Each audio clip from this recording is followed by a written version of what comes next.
Hey, it's me, Vicki Marie. So I'm hoping not to let you down. I'm hoping you will enjoy today's video, if that's the right word. I mean, it always seems funny talking about enjoy when it comes to true crime, but really the aim of it is, yes, these are tragic incidences that I'm talking about here or on any video that I do, but it's informing people, it's getting people's thoughts on it. Things can, you know, like it or not, people do enjoy true crime videos for whatever reason. I think we find, for me, you know, it's some videos that I do, as you know, about stalking, etc. It's because it reminds me of my own experiences, and I'm always interested in that because that's happened to me, so I'm bound to be interested in it, aren't I? Other cases, it's like, it's the fascination, isn't it, of how people can do things like that, and you try and get your head around it. You can't help but be intrigued by it.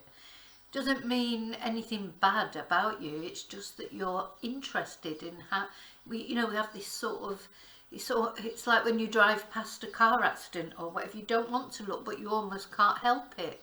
That must be part of human nature, this curiosity, isn't it? You have to be, we're curious, especially when people act in strange ways that we would never do. So anyway, I'll try not to rant. I do tend to sort of go off on tangents, and I'm going to try not to do that, tell you in this video. So we're going to talk about Paul Ansell, first of all, and we're going to talk about, obviously this video presumes that you know about the Nicola bully case. I think if you've joined my channel as a member, you will know about the Nicola bully case, so I'm not going to explain all the background. I want to talk about Nikki's partner, or well, not ex-partner, but Nikki's partner, Paul. Now, I want to take a different viewpoint on Paul, just to be a little bit of a devil's advocate, if you like. Some things have come to light to me that have made me think, I don't think I feel differently about Paul. But anyway, I'll explain that when we go through it. But I want to try and take that view. I want to take the view, have we misjudged him because, you know, he's not popular? You know, whatever, why don't people feel sorry for him? You know, this is my argument. It's not just me, it's not just you. Maybe you do feel sorry for him. Let me know if you do. You know, I'd be really interested to hear that.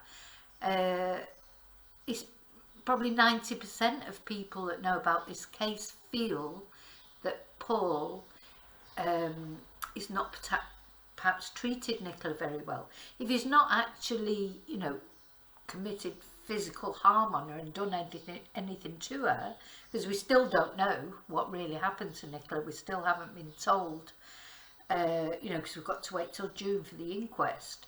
So even if people don't believe that he actually did her any physical harm, I think in general people believe that he didn't treat her very well, you know, and that was the root of her, if she had depression, etc. Because again, we don't know, we haven't seen medical records, we've only heard what Paul said. You know, that, again, things that will come out in the inquest, I suppose. Why is it? Why do people feel like that about Paul? And is there anything that we can look at that should make us feel differently? You know, why aren't we sympathetic towards him? I mean, normally someone's wife or partner goes missing and is found dead and presumed self-deleted. We would feel really sorry for them, wouldn't we? You know, so why don't we? This is what's sort of intriguing me. What is it even about me? What is it about him that for me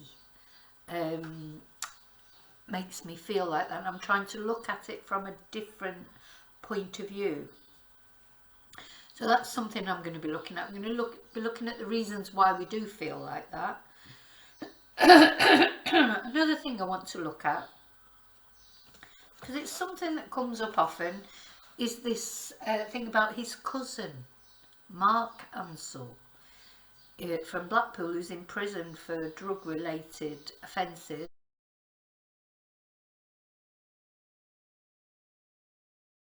And the person who was in charge of that inquiry was Rebecca Smith, who is now the SEO in charge of the Nicola Bully case.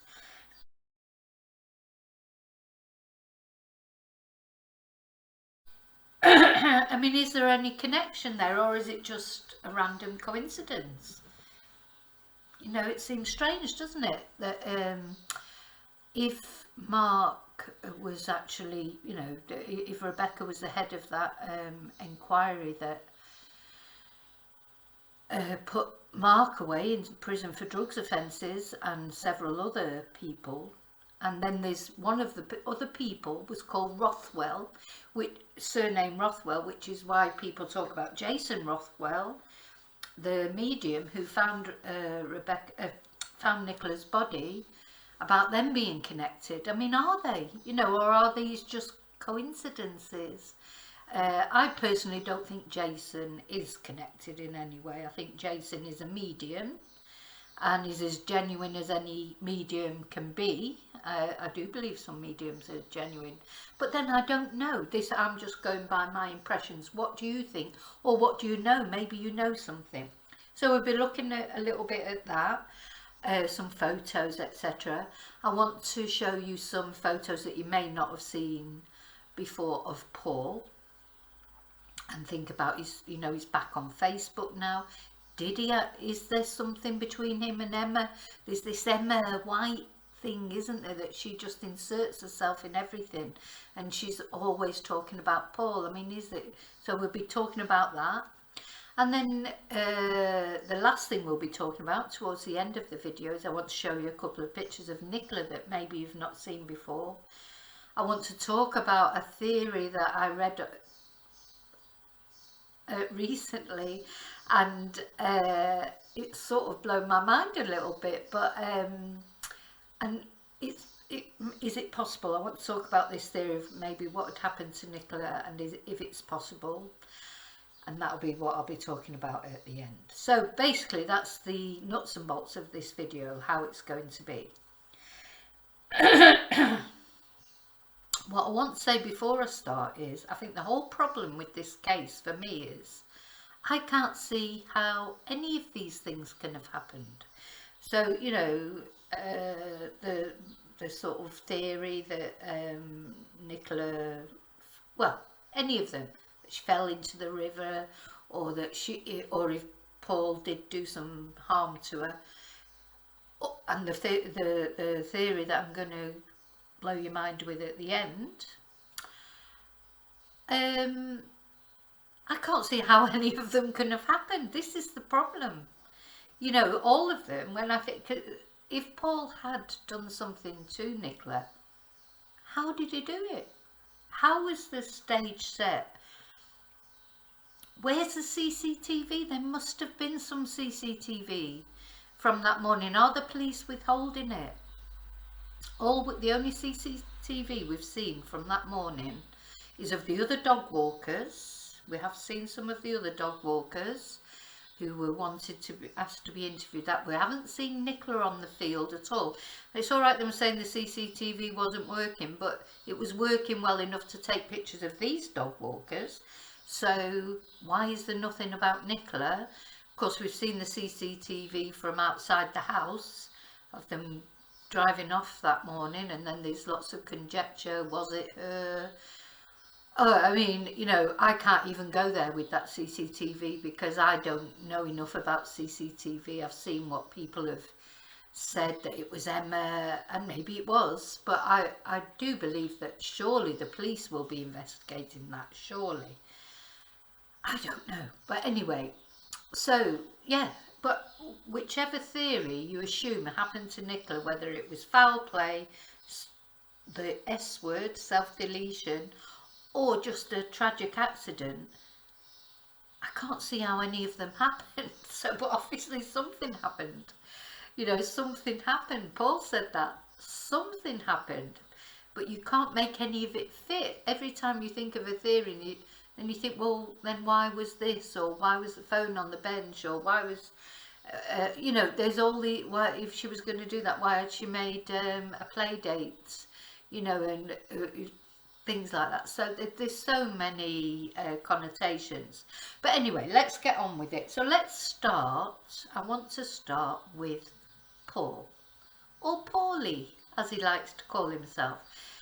And you know, I was a bit sort of, it just shows because I've never watched The Sopranos, or I have watched Goodfellas, but it's quite long time ago.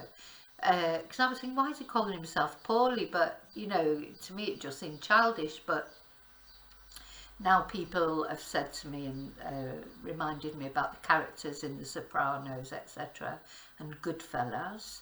So yeah, maybe he fancies himself as a bit of a gangster. If his cousin's in that world, you know, in Blackpool, maybe Paul's been involved in that world. I don't know. You know, I don't know Paul. So at the end of the day, I don't know him. So, but yeah, it's funny that he's calling himself that, because now even with his new Facebook profile, that some people are saying, oh, maybe it's not him. It is him, because people friends have made comments, you know, like, oh, sorry, mate, and hope you're doing okay. You know, it is him. It is.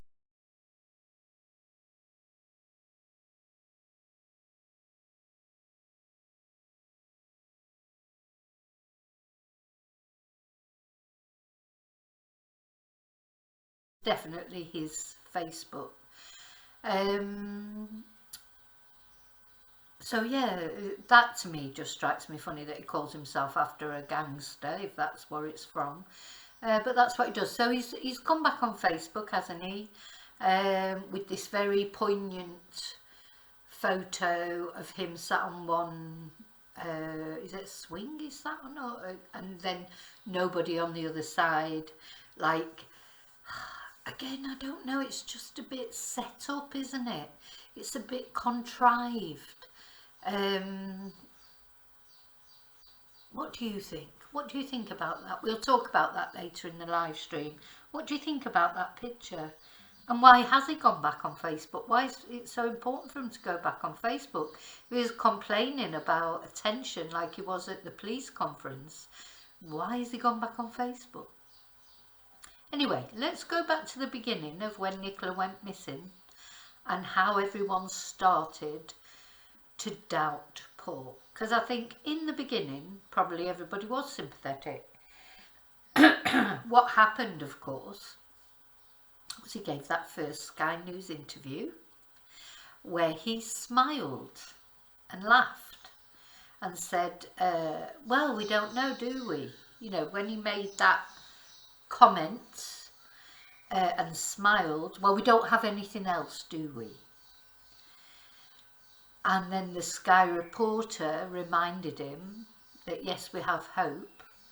And he got quite testy about that because he'd forgotten to say we've got hope, and he knew he'd laughed in an inappropriate place. I think that's when, certainly when I and probably a lot of other people started to think, hang on a minute, that's, why is he doing that? Now, it may not have been anything, it might just be his manner. I also saw the video. I don't know if you saw the video. I'm not very good at putting videos. I'm going to find out how to do that. You know, part of the other reason is I'm trying to, you know, monetize my channel a bit more, is to get some more up-to-date equipment, and that maybe somebody who can help me to do those things that I don't know how to do.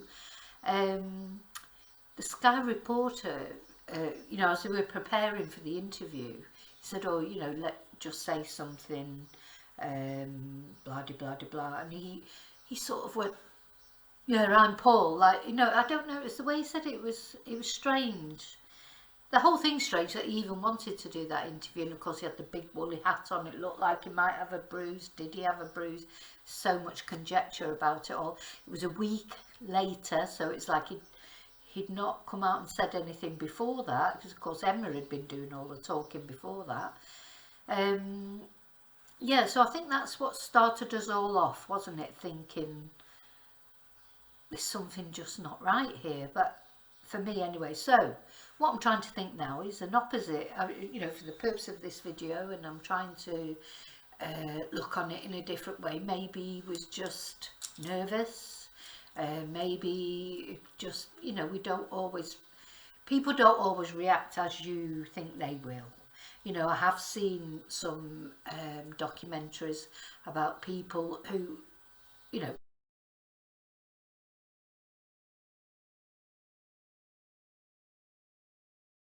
people were sure were lying, and then it turned out and were guilty of doing something to someone, and it turns out they had nothing to do with it. It was just they had what you might call an unfortunate manner. You know, some people don't react in the way you expect them to react. So let's assume that that's what it was. But he was all as well. He did never mention her name. Gosh, as I'm talking about this, I'm remembering it all now. He didn't mention her name. He talked about the girls. They were the only thing that was important. So I wonder if that's how, even if we think that there was no foul play, is that how Nikki felt? That she wasn't important, that only the girls were important. And he didn't really care about her, possibly. She thought that. What I found when I've been looking back over photos of Nikki, and here and there on the video, I'm going to intersperse photos, building up to a photo at the end. She seemed a lot happier in some of these photos, but then in others she looks different, not quite so happy. So was something going on? Maybe it was the menopause thing. You know, I've done the video on that. That made me really angry when that came out about her personal life. That still makes me, you know, what's ironic is people talk about internet ghouls, you know, people like me, I suppose, that they're talking about this case. But it's not us, well, certainly not me, who has said anything disrespectful about Nikki. Nothing. You know, it is Paul or whoever, you know, was going to sell that story to the media that she was menopausal and that she had alcohol problems. I didn't say that. That wasn't me. I didn't know her to say that. So when people talk about people disrespecting Nicola, it's not the people on the internet that did it, it's him who did it. And then people on the internet, of course, they're going to talk about it then after that. But it wasn't us that said that in the first place. And the other thing that makes me a little bit, I'm gone from, I'm already going back to the other side again, is on his GoFundMe page, he's got a picture of him, Nikki, and the two girls. So it's all about the two girls and privacy. It seems like it's only everybody else who's keeping the girls' privacy. You know, it doesn't seem to matter to him because there's money involved, obviously, trying to get people to donate towards the GoFundMe page. He didn't mind using the girls for that. And yet I wouldn't.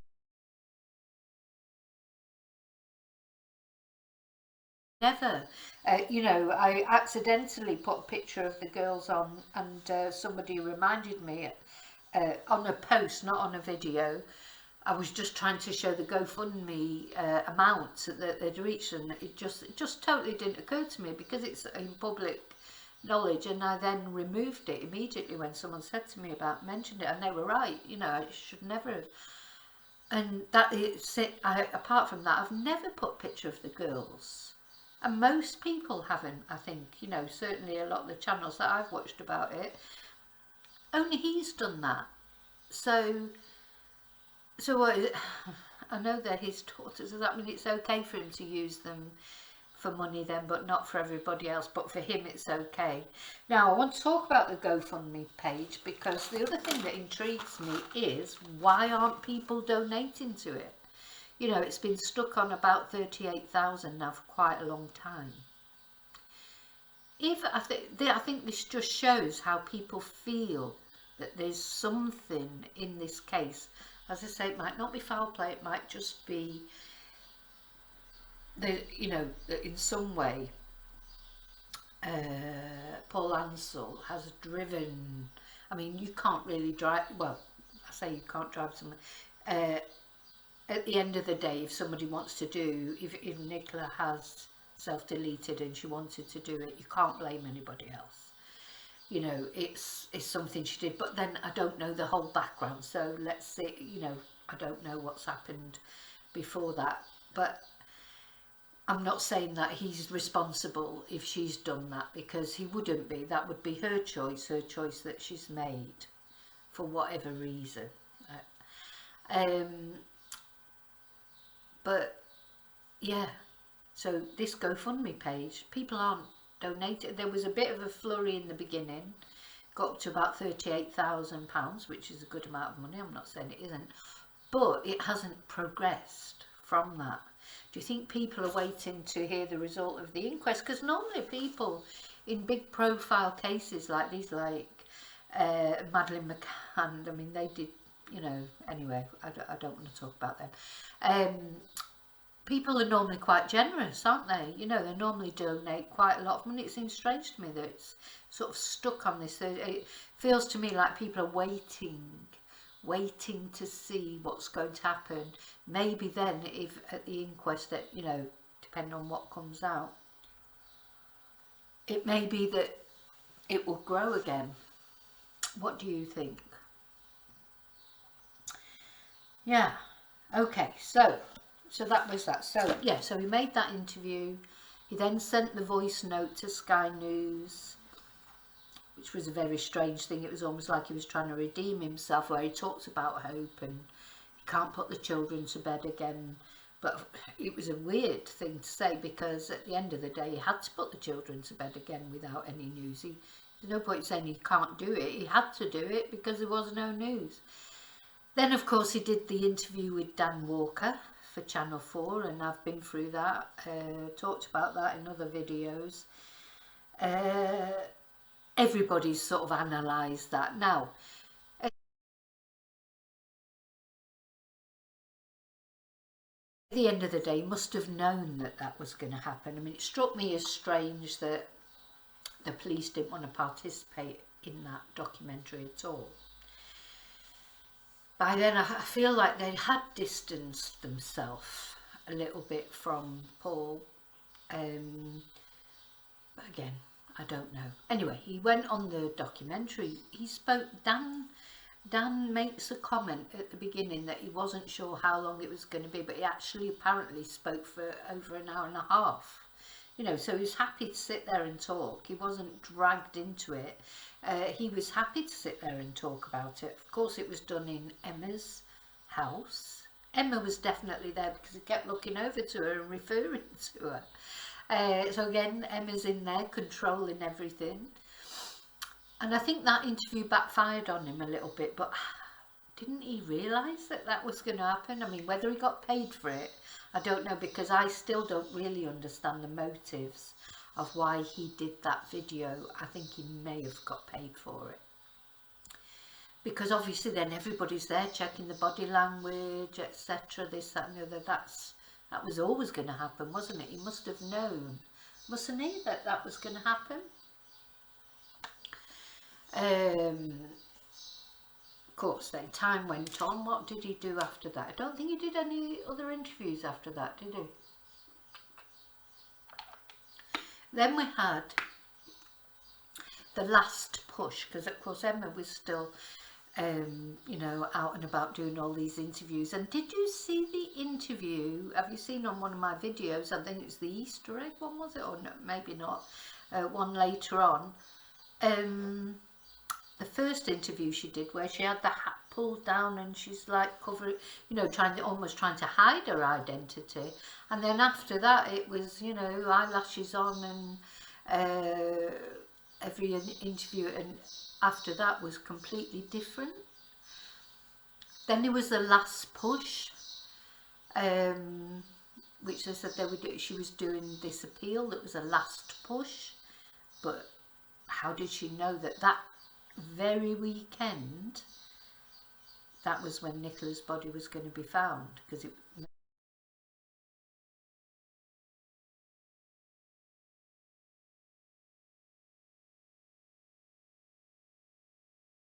Nicola's body was found on the Sunday. So that Friday before, when she did the last push of appeal, etc., with all the other people in St Michael's, how did she know that was going to be the last push? Why did she describe it? So we'll just do one last push appeal. That really sort of, you know, struck me. You call something a last push when you don't know that it's going to be the last time.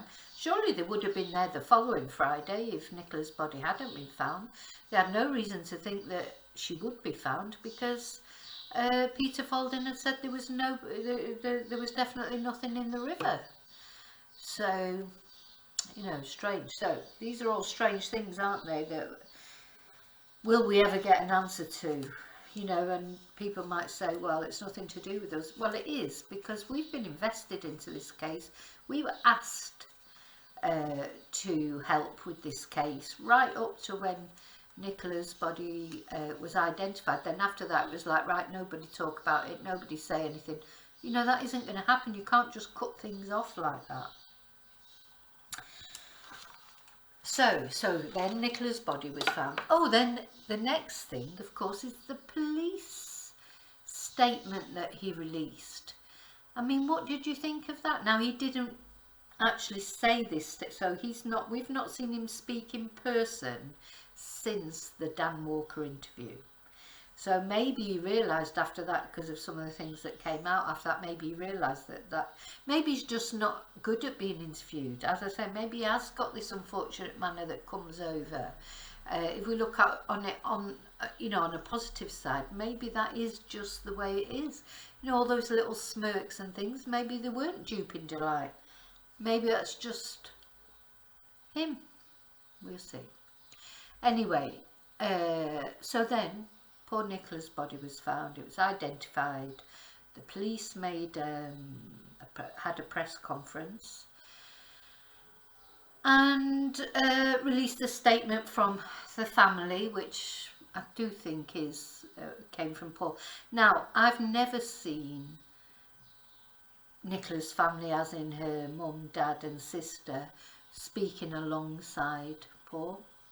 You know, I've just never seen that. So that makes me a little bit, why? You know, why is that? Do you think that the family suspects something of Paul? Again, not that necessarily he's done anything to Nikki, but that maybe he hadn't been treating her very well. I don't know. So in this police statement that he issued through a policewoman, he got really quite annoyed then with the press, the Sky News,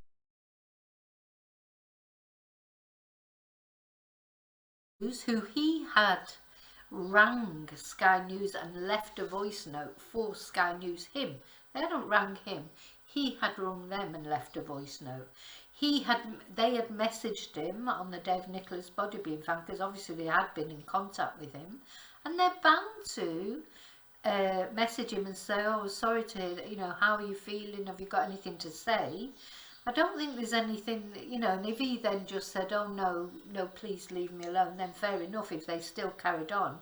But he replied to that message and said, no words, just agony, blah. But he then attacked them in the press conference. He attacked Sky News specifically and ITV, which I presume is, when he says ITV, does he mean Channel 4? Because what else had he done? As far as I know, he didn't do any interview for ITV. So I think he must have meant Channel 4 then. So he's got the right hunt by them with these people that he's courted, that he's gone on and done interviews with. You know, had a little go at them, and then of course finally mentioned Nikki right at the end of the statement that he let out. That he asked the detective to read out. That, again, strange. So let's take all that away, if you like, and let's think, right, okay, all of those might be explained because maybe he's just got an unfortunate manner, or he doesn't know how to act in front of the cameras, or Emma didn't tell him properly what to do, or maybe he's listening too much to Emma. Maybe she's telling him what to do, and it's not his natural self, so it's coming over strange. You know, that could be it. So I want to show you a couple of photos of Paul, and tell me what you think of these. So these have come off his Facebook page, his previous Facebook page. I don't know how old they are, I've got to admit, but let's have a look at these photos.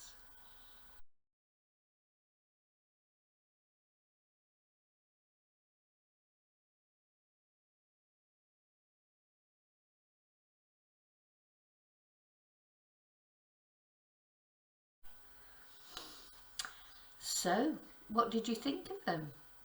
Does it, you know, I mean, at the end of the day, photos on social media, someone could go through my Facebook page and find some really strange photos, probably, you know, from years ago or whatever, but I don't know, I think particularly that one, his sort of silver fox photo is sort of quite menacing almost.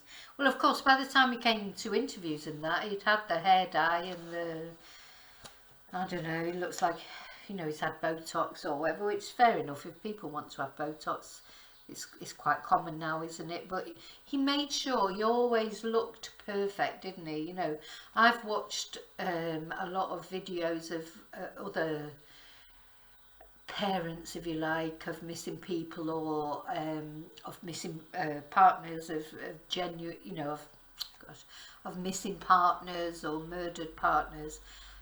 It's a different, you know, he maybe sometimes some people were saying, oh well, he's from the north, and in the north people don't show their feelings. Absolute rubbish. I'm from the north. Men, all right, maybe in general that, you know, they're trying to be, you know, a bit northern cavemanish, but I'll tell you, when something emotional happens, yes they do, they cry. I've seen my nephews, my brothers, my dad crying like babies at times, you know, in emotional circumstances. That's almost racist to say that because a man's from the north, then, you know, he's not going to cry or whatever. Well, not racist, that's ridiculous, but you know, it's like it's a total stereotypical image, isn't it? It's just not true. From the north of England, if you're watching, when I say the north, I mean the north of England, because obviously I do have views from all over the world actually, so you may not know much about the UK and the geography of it, but there's a general acceptance that in the north people are a bit tougher, maybe. So there's normally a little bit of truth in every stereotype, but to say that the reason he's not crying, because he doesn't cry in any of his videos, you know, is because he's northern. I mean, that's not true. But anyway, well, we don't know. He might be holding it all together. I do understand that. You know, he's trying to hold it all together for the girls. Is he worried that if he just cracks one time, that'll be it? He won't be able to deal with it for them. That's a possibility, I think. Okay. So let me just back. So obviously I've got my usual scatty notes here, but I just want to make sure I'm not missing anything before I move on to the next thing. Yes, I do think he's not beyond using his kids as a way of making money, is he? You know, in that GoFundMe page, he's got his kids there publicly on view for anyone to take, you know, and he's supposed to be so concerned about these children. And the other thing is business activities. So you can, you know, there's been a lot of speculation that he's had all these different businesses. They're all gone into liquidation. He's in debt. You can see that on the. I have taken a screenshot of that, and I'm going to try and put it on here, but it doesn't come out very well. But I'll try it. If it doesn't come up, that's the reason why, because it hasn't come out well. Because I've got to put that on at the end of this. He's definitely has had various different businesses, and some of them are now liquidated. But then supposedly he was working in America. You know, that's what he said on the day, wasn't it? That he works in America remotely, and that's why he starts later than them. Then he said he was going to the gym. I mean, So what does he normally do? Start work at 10 o'clock and just do a couple of hours work and then go to the gym at 12 when he's supposed to be working. You know, it's quite a confusing story that he told that day. It's all quiet in the morning, quieter than normal, more organised than normal. And then the comment that he made about putting his gym gear on because he thought he was going to go to the gym straight from the you know, from the river after he got the phone call from the school. I wonder if his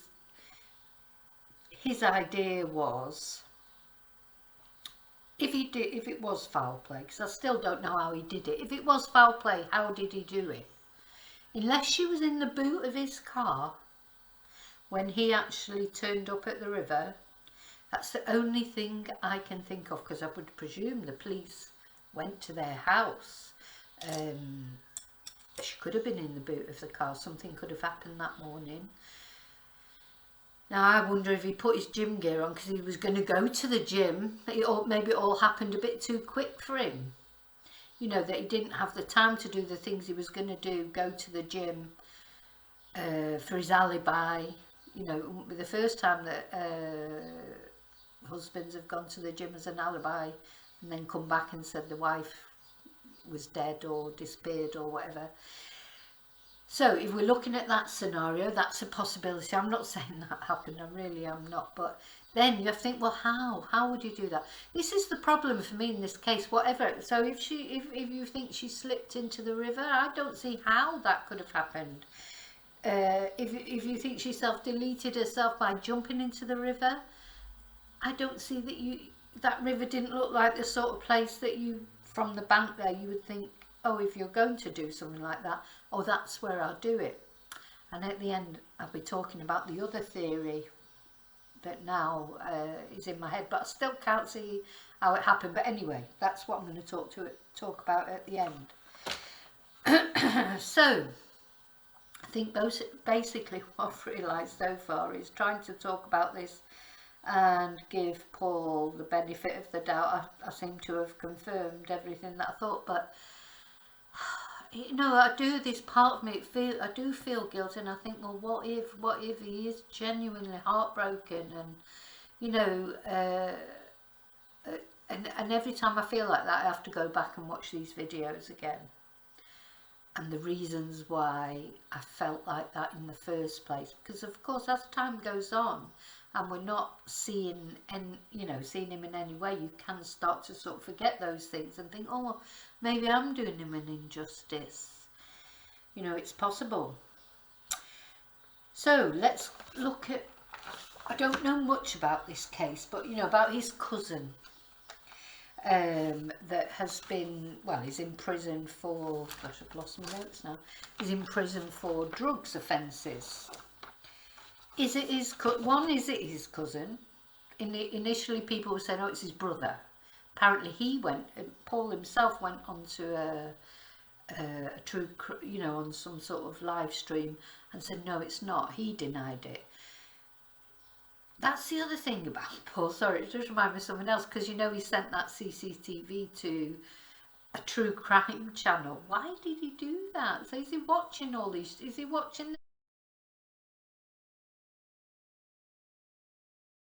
this? Well, he'd have to be a member, but he could be a member under a different name.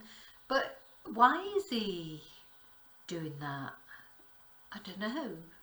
You know, why was he watching that? Why did he send that to that true crime channel? Just seems strange. Would you? I mean, maybe I would if I was in that situation, but I don't think so. Definitely not that crime. The true crime channel wouldn't. Yeah. So yeah, going back to Mark. So this was a case. He's from Blackpool, and the person who was in charge of that case is Rebecca Smith, the same lady who did the press conference, who is the SCO in charge of the Nicola bully case. So is there any connection there? Or is it just a total coincidence? And if she is a person who deals with those sort of crimes, like drugs crimes, etc., why has she been brought in to be the SIO of this case? So it's interesting, isn't it? I don't know the answer to that. I think it's pretty much 99% certain that Mark is Paul's cousin. I think that from the various things I've read and seen on Facebook, it seems that it is his cousin. That doesn't mean that Paul's a bad person just because his brother's in prison for drugs offences. That doesn't mean that's anything to do with Paul, does it? But I'm just making the case. Okay, so what I want to come to at the end of this video, because I've already been talking for quite a while, 42 minutes yet, so I don't really want it to go much over an hour, but it probably will go a bit over an hour with the photos, etc. A couple of photos. I mean, this particular photo is just a photo of Nikki and her kids. Obviously I've blocked the kids out. I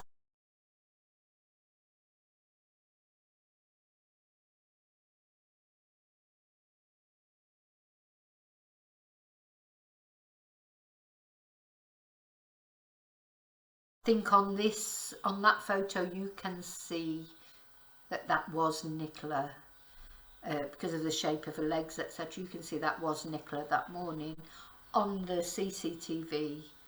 Now whether that other CCTV, some people are saying that on the main CCTV, yes, it is Nicola, but the CCTV, original CCTV, had been doctored and that was in fact Emma, so maybe. But I think the CCTV that he sent to the True Crime channel, that was definitely Nicola. You can tell by the shape of the legs.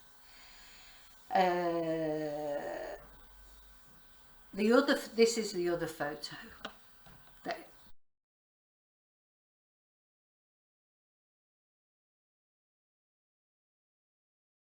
I wanted to show you.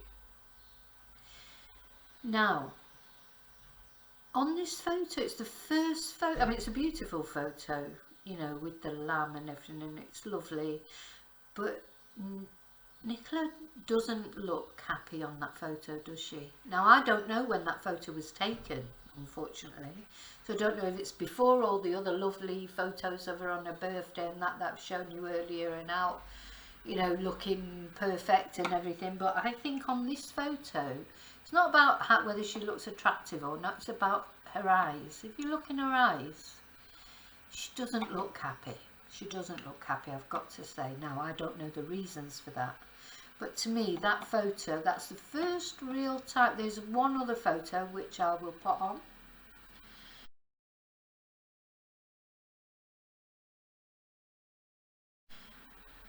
That one, but not as much as the lamb photo. That's the first real photo where I've looked at and I thought, gosh, yes, she really does not look happy. And then I came across completely something I've never come across before, a theory that out of all the theories that people have been giving all this time, you know, that maybe she was murdered, or she fell in the river by accident, or she jumped in the river. People, and it sort of hit me with a bit of a bolt of lightning, because it was something that I had said in one of the videos. Again, I can't remember, where I was querying, would she, if she was going to self-delete herself, would she have done it there in that river that was so shallow and it was freezing cold and you had no guarantee that it would actually kill you? And I remember saying, wouldn't you just jump off a bridge? Now, in this other forum that I just found sort of by accident, I've never seen it before, that's what they were saying, that she had been seen. Now, I'm not saying it's true, I'm just giving you a theory that somebody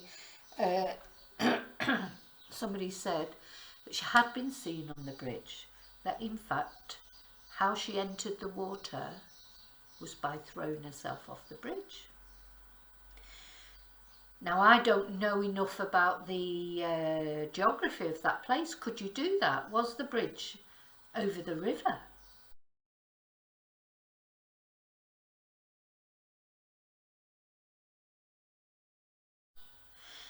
And it seems like if you were going to do something like that, it's a more logical way of doing it, in my eyes, to do that than to, you know, jump in some very shallow water.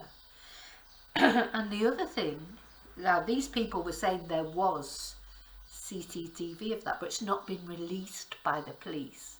And this is another reason why the police, because that's strange, isn't it? Right from the beginning, the police said they thought she was in the water.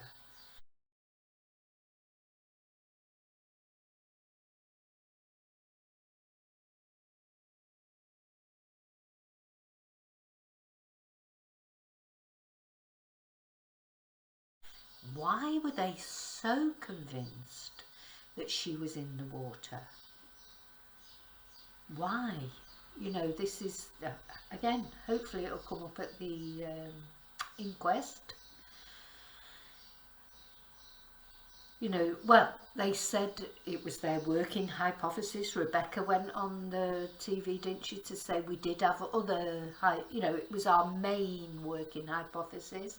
But really, right from the beginning, when the other lady, Sally Riley said, oh, do you remember watching that press conference? I remember watching it when she just said our main working hypothesis is that Nicola's gone in the river. It was like, what? Where's that come from? Because one minute she was a missing dog walker. We weren't necessarily thinking her husband had done anything to her. We were probably thinking more that she'd been abducted at that time. And then suddenly she just came out and said this. And it was like, what? Why do you think that? Now, if there is any sort of dash cam, and apparently, according to this forum, this person was saying that is why they were asking, because you know there's been some sort of dispute about they were asking for footage for the wrong place. No, why are they asking for dash cam footage from that road when it should have been that road, and blah blah blah. And apparently, according to them, that's why, because they're looking for some footage of the bridge. Have they found that footage? We don't know, do we? We don't know. We won't know until June, probably. And the other thing, so let's imagine that it's true. And this is literally just musing on it. We don't know. I'm not saying this is true. I'm just talking about it. And is it possible? Because the other thing I need to think is it possible? So first of all, does the bridge go over the river? That's what we need to find out. I will be looking at this. I mean, this is quite recent that I found this out. What then? Why, again though, why was the phone on the bench and the harness and Willow? Would she have just left Willow there and go? Now, I don't know about you, when I've watched any video footage of that walk to the river, it's a very busy road. Very busy road. It might be a little village, but there's a lot of cars going up and down. I don't think Nicola would have put Willow's life in danger by walking away, and Willow might have followed her and, you know, been killed by a car or whatever. I don't think she would have done that. Definitely not, even if she loved that dog, so she wasn't going to do that. But of course, then there's all these, some people say Willow was running up and down. Other people say she was tied to the bench. So had she tied her to the bench and then gone off and done that and gone to the bridge and jumped off the bridge? And the other thing, you know, it's like confused you will be. The other thing that it just hit me a little bit about, because I thought that is something that I could see happening more than jumping in a shallow river. If she was planning to do that, if she really wanted to do that, I could see that somebody would do that because it'd be more certain of it actually working. Is when you look, what this person was saying is that was why all the yellow ribbons were put on the bridge. Now, you know, the more I think about that, the more I think, yeah, why were the yellow ribbons on the bridge? You know, why did people go to the bridge and put yellow ribbons for Nicola, not on the tree next to the bench where supposedly she was And it just sort of hit me, and I thought, well, maybe people, because, you know, sometimes these things are known, but you're not allowed to talk about them because, you know, if it's not being confirmed, the police tell you not to talk about it or whatever. Just a thought that occurred to me. Is that why the yellow ribbons were put on the bridge? Do people know, you know, gossip, you know, at the end of the day, if something happened here in my little village, everybody would know what had happened, even if it wasn't actually released, you know, across Spain on the news or whatever. Everyone would know, because it's like it's small town gossip, you know, because somebody will know, and they'll talk to somebody else who knows, and they'll talk to at least one other person that they know, or talk to another person, and as it diffuses out from the family and the people that are trying to keep it private, you know, it ends up people knowing that really aren't that connected, so they don't care who they tell. So is it possible, I'm asking you what you think, is it possible that she jumped off that bridge into the river? And is that why the ribbons were on the bridge rather than on the tree or the bench? Why? Or the stile, or all the other places that originally everybody was thinking that that's where she went into the river? Why was it all on the bridge? So, yeah. So do you think we've got some things to think about and talk about later?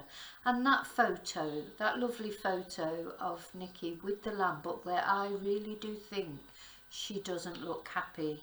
And I thought, well, maybe she did decide to do it herself, and maybe the menopause was a part of it. But I still think it's disgusting that her private medical records have been, you know, just bandied about for anybody to know about. I think it's awful.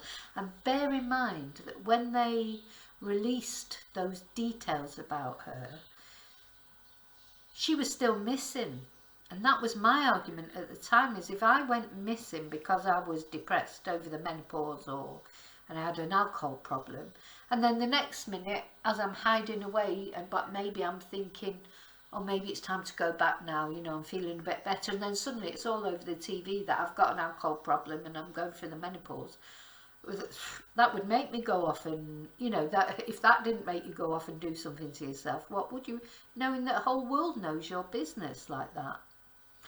So, yeah, she doesn't look happy. I must admit, she doesn't look happy. You just think, gosh, if only we knew, are we ever going to get to know? We want justice for Nicola. I suppose, you know, hopefully now she is at peace. Whatever happened, she's not in pain. She's not suffering now, so, but we want, you know, she deserves, and her children deserve the truth, because, you know, people talk about protecting the children, and oh, it's awful that they grow up thinking their daddy this and that. It's not going to be nice for them growing up thinking their mum went off and left them. That's not going to be nice for them either. So if she didn't, we need to show that, you know, it's not going to be nice for them if, as they grow up, they're growing up thinking their mum didn't love them enough to stay with them. You know, so that's not going to be nice. So it needs to be established exactly what happened. Whether that will happen at the inquest, do you think? What do you think? That's another thing we can talk about later. What do you think will be the result of the inquest? Could end up an open verdict. It could end up, what do they call it, unexplained. I mean, I need to look into what the different verdicts might end up. What do you think the verdict might be? It may be the S word. You know, obviously the coroner, now that they've got all the facts and they've done the autopsy, etc., they'll have a lot more information. And we'll see what happens on that day if nothing comes out before.